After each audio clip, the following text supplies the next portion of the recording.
Is Mikel Arteta the architect of Arsenal's resurgence, or has he hit a ceiling?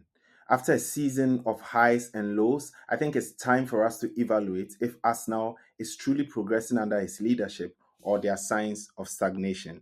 Hello, everyone. My name is Erasmus. You can call me Scott Freeman. And today I'll be presenting this episode of the Shaft podcast. Today, we want to talk about Arsenal and we want to talk about Arteta.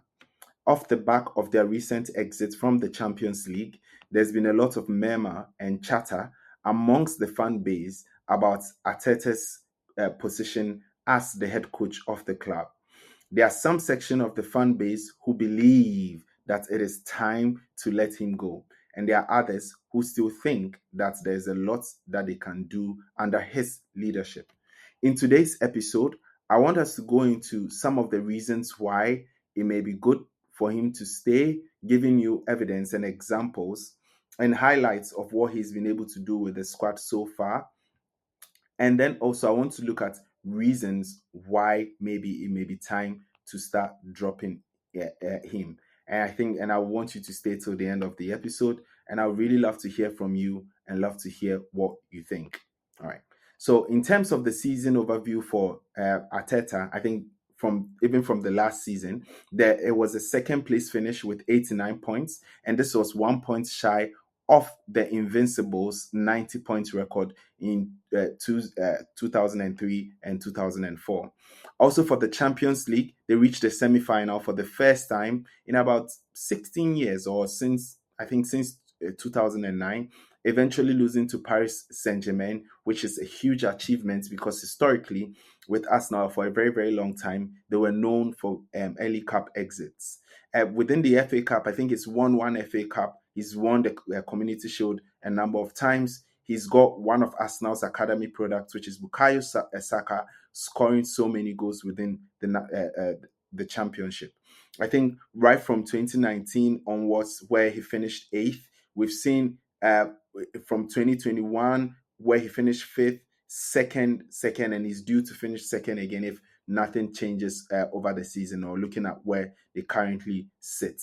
So why are there disgruntles amongst the fan base in terms of how much he has been able to lift the club or in terms of where they would be positioned in the future?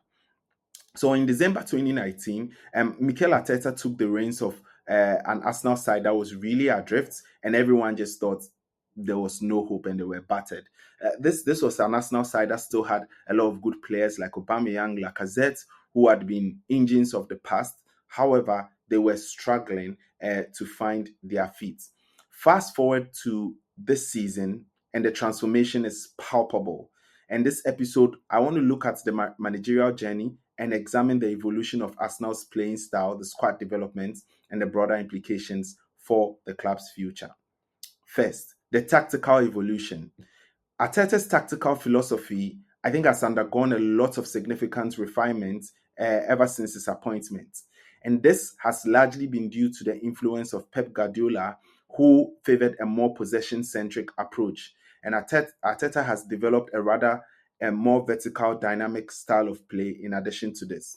This vertical positional play Arsenal has emphasizes a lot of quick, incisive passes and blending the directness with a lot of positional awareness. So I remember the Olaina interview where he was asked to compare Man City and Arsenal in terms of who they enjoy to defend, and he says he hates defending against Arsenal, and Man City think it's fine. And people thought it was weird, but it's specifically because of the vertical positional play which Arsenal emphasizes, and it's a hybrid approach which also encourages a lot of defensive solidity, but then allows for very, very fluid transitions that exploits spaces effectively. And I've said here on this podcast that he's created a team that knows how to create goals, knows how to create chances.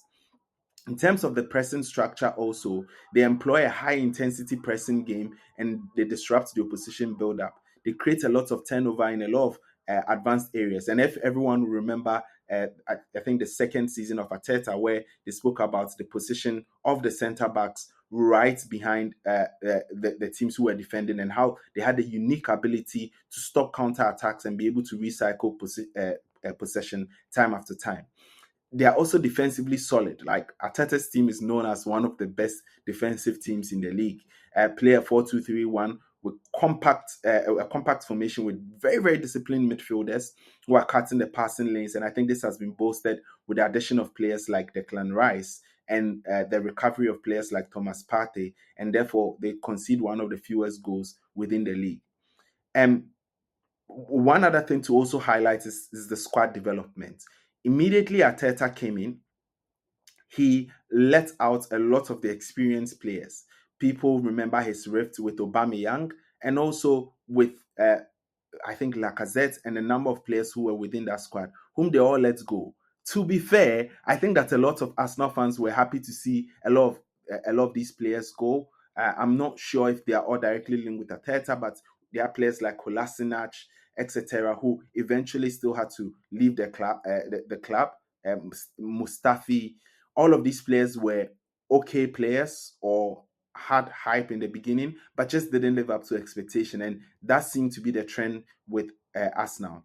However, Arteta's approach looked had a vision that extended beyond tactics, and it was about building a squad that embodied a specific philosophy.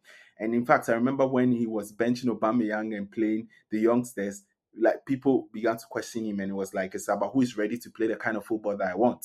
So, what did he do in terms of squad development? One, it was the integration of youth.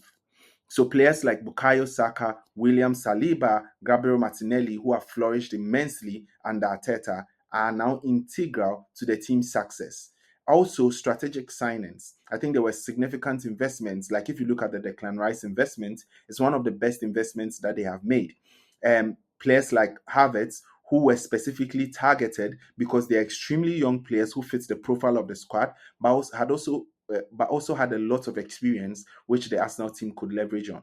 But over time now, we're beginning to see another side of this. Apart from just Bukayo Saka, we're seeing emerging talents from the academy, and Arsenal's academy is now really, really thriving. We now hear of Max Dorman, we hear of Ethan Nwaneri, Miles Lewis Skelly, who has caught the eyes of a lot of people in terms of his incredible performances, who are now groomed for first team roles. This used to not be the case. You did not hear of players whilst they were in the academy, even before they had made their performances for the team.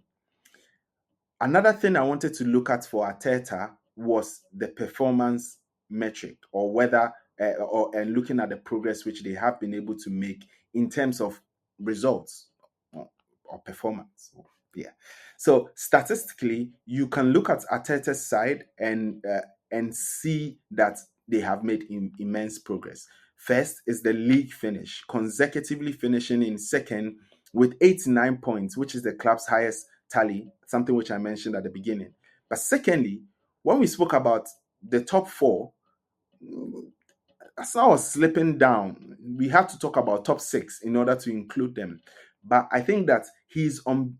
I think that he's established or made his mark within the top six, and he's unbeaten currently against the traditional big six sides. And this was even before the team was fully mature. I think apart from Man City, whom they failed to beat, um, they were beating a number of very very good teams. It was something that he knew how to do, especially Chelsea, which is a shame to say. But also, he had a very, very good defensive record, conceding only 29 goals, the fewest within the league, and showing a high level of defensive robustness. So, I think all of these things translated into the next point, which I'll be speaking about, which is the commercial and cultural impact. Don't get me wrong, I come from Africa, so I know that Arsenal is a big club within Africa, especially in Nigeria, right? However, the brand was dwindling because there were kids who were coming up who had not seen Arsenal win anything or do well in any way. So most of the fan base were mostly older people who were reminiscing on the days of Wenger and co. However, the successes, which I just spoke about in the beginning, and the performances translated into commercial and cultural impact, where we've seen a level of brand revitalization. So it is a rejuvenated style, and it's a competitive resurgence which has enhanced Arsenal's global profile. This has attracted a lot of sponsorship for them, a lot of merchandise, and we've seen a steady increase in the club's finances. The finances in themselves has taken a turn around. Even even in terms of the corporate structure which has been set around Arteta, is one of the brilliant ones that a lot of clubs are seeking to emulate. The level of fan engagement has also increased. We've seen the rise of even on social media, the rise of platforms like Arsenal TV. A lot of influencers from Arsenal who are gaining a lot of popularity because Arsenal's resurgence has meant that they are far, I don't want to say bolder, yeah, but they are far more bolder in terms of engaging with other fans and in terms of coming out, and I think all of these things in New York comes from the level of performances which they've been able to put up.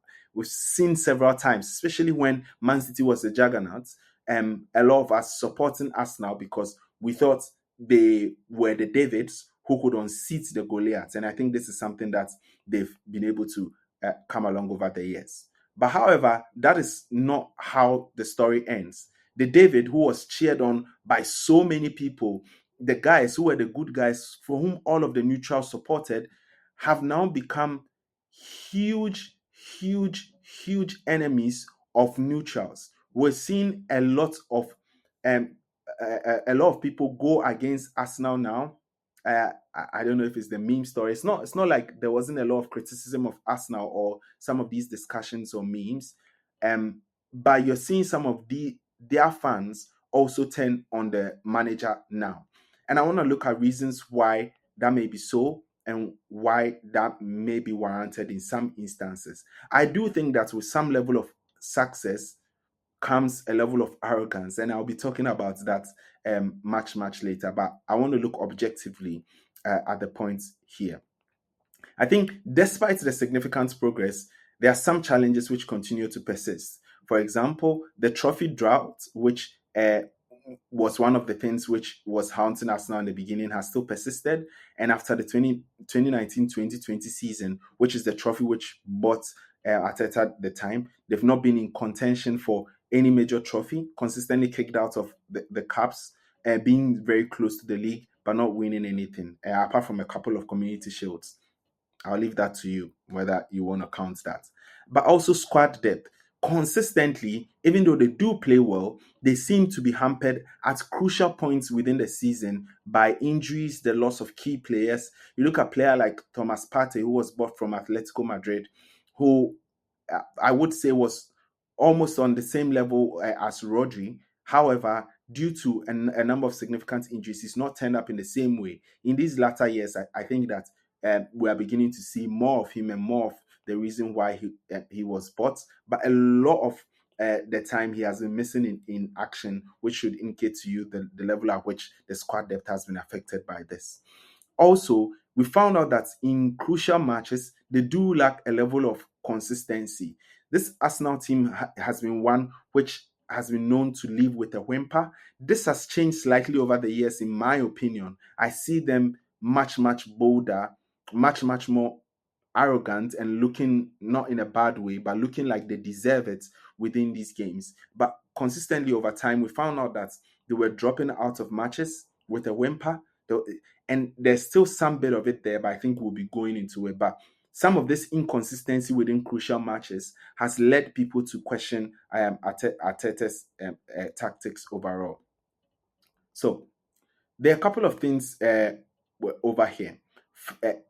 One, we've seen huge complaints from the member base over the level of transfer activity that is happening for us now. Like this season, there's been huge noise. The fans have decried for a striker. However, this has not been provided. I think you can look at some reasons why that has not been possible. If you look at the change which was happening within the corporate structure itself within us now, you can understand why they weren't keen to um, go into a lot of signings. However, they still had the opportunity within the summer to bring in a striker, and Arteta decided to still continue to trust Kai Havertz, and with the latter getting injured, we've seen many problems. But Arteta has been quite brilliant in managing that situation, putting in Merino over there. But there's still the feeling that you would have got so much more if you had an original striker playing in that kind of position. So it's the lack of these strategic acquisitions which shows to glaring weaknesses. Because consistently you look at the squad and you think they just need to tweak this and they'll be done. And then once they begin to work on it, it seems another problem pops up on the field somewhere. And these are the things which continues to haunt them. Another thing to also point out about this, which makes Arsenal fans unhappy, is the over reliance on key players. I mean, the number of games that Saka has had to play is ridiculous, even from a very, very young age. And he's been seen to consistently play players, even in matches which are not crucial, like we saw last weekend against Bournemouth in a Premier League game that was almost a foregone conclusion when they had a crucial encounter the next week. Arteta still played his best 11. And people have attributed that to the reason why you see key injuries over times. So you can see why there are concerns over his squad management, even when it is quite clear that they've had injuries. People still point most of the reasons to him. Another reason to highlight, I did speak about the tactical flexibility or the tactical genius which is brought in terms of his vertical positional play, but there's also been a lot of concerns about his inflexibility. And how should I say this? In a very, very simple way, someone says that Arteta is the product of a marriage between Pep Guardiola and Sean Dyche, and that should describe everything to you.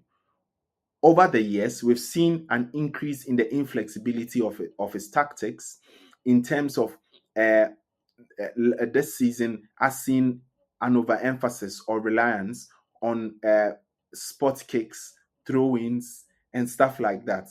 And these things are good. Do not get me wrong. These are also very, very good ways of getting into the game and creating opportunities to score. Um, and I did listen to an interview by the Celtics coach who did mention that and spoke about plays, drawing up plays for NFL football players and even basketball players where they coach, and why Arteta and Arsenal seem to be mirroring something like that. However, within football, I think the crowd is different. People do not take lightly to it. So people point to these things and say there's an over reliance on sports kicks, corner kicks, and they were tagged as the dark arts team. So at the beginning of the season, we saw them take a lot of red cards, which obviously doesn't do well in terms of them handling some of uh, uh, these emotions. And to speak about the part on emotions, you do realize that this is a team that sometimes struggles to recover from setbacks. Because in some of those instances, we do not see them respond very, very well. And we've seen a number of outbursts from the coach himself, even at particular points in time. Like if we look at the PSG game after they came out, he looked very, very emotional coming out at the press, coming out at the media. And this is something which has been highlighted all throughout his period in there. So we look at all of these reasons and we can see that although there's been significant progress for Arteta in the last 5 or 6 years, although there's been magical transformation, people are questioning whether he will be the coach who will take them over the line, who will deliver the trophy for them. If you want my opinion, and I've said this several times on the shaft, I think that he's a brilliant manager. But it is very, very easy to also forget that he is managing his first ever club and he's really, really young. At, if you look at Arsenal historically, they had Wenger there for close to 20 years or over 20 years. And I think it is a club that has appetite for such a thing because I think it was under similar circumstances coming in with brilliant football, being able to build a squad, being able to revitalize the academy. So I say he's tapping into those roots.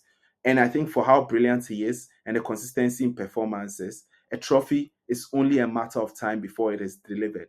But I can also understand the frustration because we live in an era where it is more about banter and responding to your enemies rather than even winning these things for yourself. And it is very, very easy to not see these levels of progress in terms of the squad, in terms of the finances of the club, in terms of the commercial value, in terms of the players you are bringing in terms of the style of football that you've brought in terms of the big performances, and focus on having a trophy. These things are very, very difficult to win, as we've seen. Like Man City has won the Premier League 4 times in a row, and we all saw what it had to take for them to be able to achieve that level of performance. So I do think that with those wins, all of those things are going to come. However, it is going to take time. I think that Teta is a coach that embodies the Arsenal philosophy in itself and can be able to reinvigorate it. And I think it is only a matter of time before he's able to achieve these levels of trophies. I think this is also a squad that is quite young. Like you look at players like William Saliba, Saka, who are now world class players who started right from the scratch. These experiences are going to continue to build them up, and they are going to be able to use them in the future. No one knows the future state of football. I'm not going to predict and say that they are going to win the trophy next year or anything like that. But once they are consistent, I think that, and they have all of the good players, I think that they are all going to learn from their mistakes. They are all going to learn from these moments, and they are going to come back better. So I think that what Arteta has been able to do is bring Arsenal back to the status of the elite clubs within Europe, which was a status which was very much declining. And I think it would be good for a lot of Arsenal fans to remember that. That being said, I think that there's been a lot of mistakes which in itself has been made by Arteta and the club in general. And I think that once there's still opportunities to be able to remedy this, we would move forward. But I can understand that there are a lot of people who are still very, very much unhappy and still demand that the club is able to achieve this level of success. Like I said, the demand and the pressure would consistently be there. So I want to hear your views. I want to hear your thoughts. Where do you stand? Do you think that the team has plateaued and they need something new, something different to be able to take them to glory? Or do you trust the process? Thank you.